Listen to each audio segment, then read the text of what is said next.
BJP प्रायोजित है। इसमें किसी को शक है?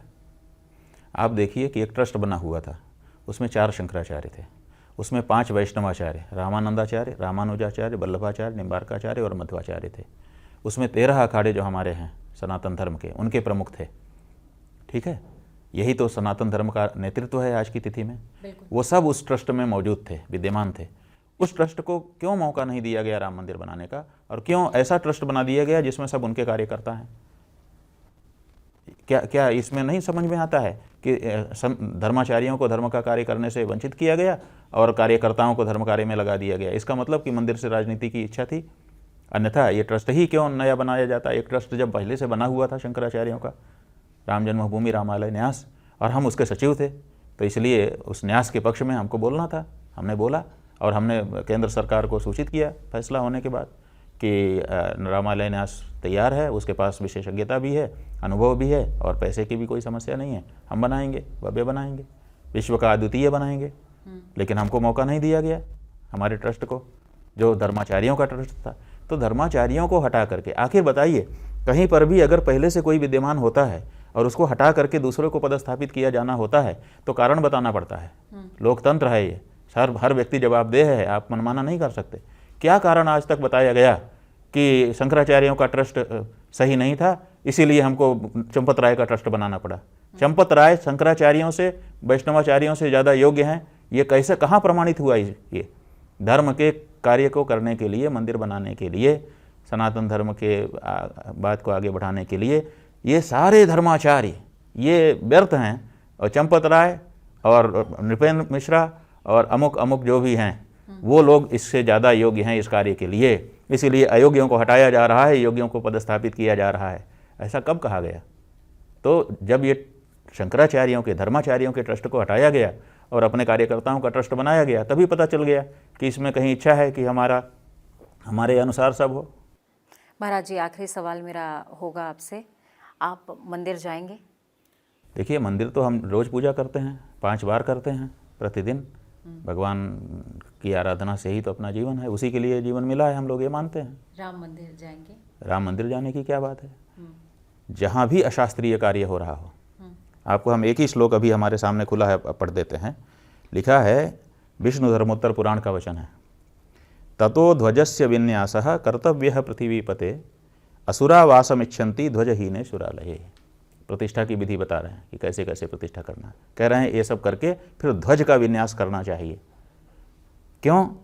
असुरावासमिच्छन्ति ध्वजहीने, जिस मंदिर के ऊपर ध्वज नहीं होता है और वो ध्वज होगा शिखर में, तो जिस मंदिर में ध्वज नहीं होता है उसमें असुरावासमिच्छन्ति, उसमें आसुरी शक्तियाँ आकर के निवास करती हैं।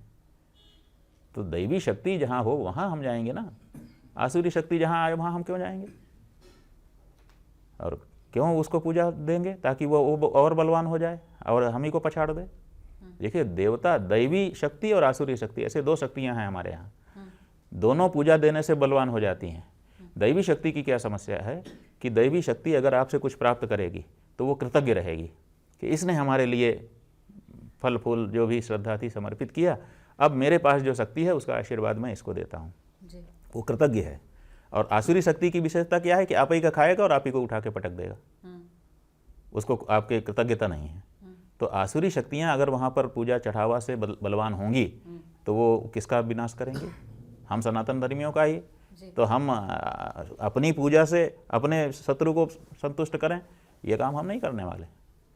इसीलिए हम कहते हैं कि धर्म विधि का पालन कीजिए, मंदिर पूरा बन जाने दीजिए, मंदिर बन जाने के बाद विधि विधान के साथ प्रतिष्ठा करिए ताकि वहाँ देवी शक्ति की स्थापना हो और हमारा सनातन धर्म ऊपर की ओर चढ़े जाए।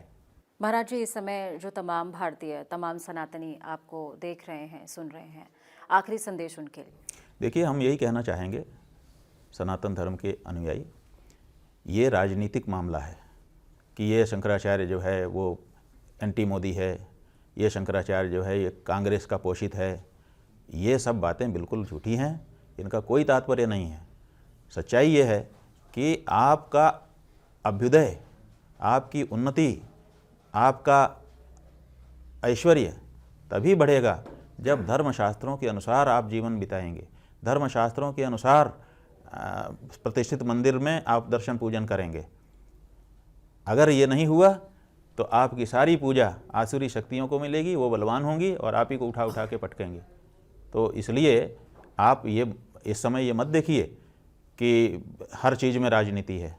आपका धर्माचार्य, आपका गुरु इतना छोटा नहीं है कि वो राजनेताओं से बैकडोर से संधि करके और कुछ भी कहे।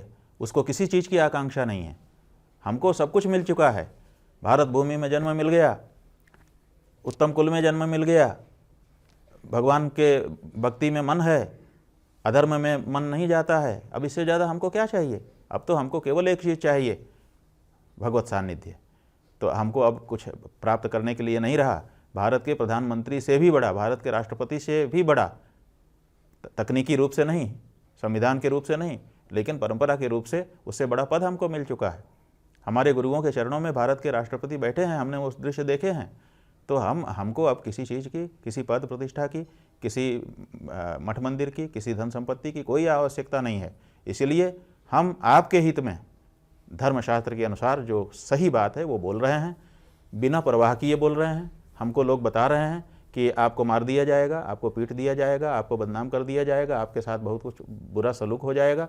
इन सबको भी एक तरफ रखते हुए हम बड़ी हिम्मत के साथ आपके धर्मशास्त्रों की बात की प्रतिष्ठा कर रहे हैं। आपकी इच्छा, आप भरोसा करना चाहो तो करो, और नहीं तो भाई आप जिस तरफ जाओगे वैसा फल आपको मिलेगा। तो महाराज जी को सुन रहे थे आप। अभी मुक्तेश्वरानंद, यानी कि इनके नाम में ही मुक्तता है और इनकी वाणी में प्रखरता है। सनातन की बात करते हैं और मुखरता के साथ कहा कि किसी भी राजनीतिक पार्टी या प्रधानमंत्री का विरोधी नहीं हूं, सनातन की बात कहता हूं, सनातन धर्म में जन्म लिया है और उसी के लिए अंतिम श्वास तक काम करूंगा। कैमरा पर्सन आरब के साथ मैं पूजा मोहन पांडे। मुहूर्त कैसे निकाल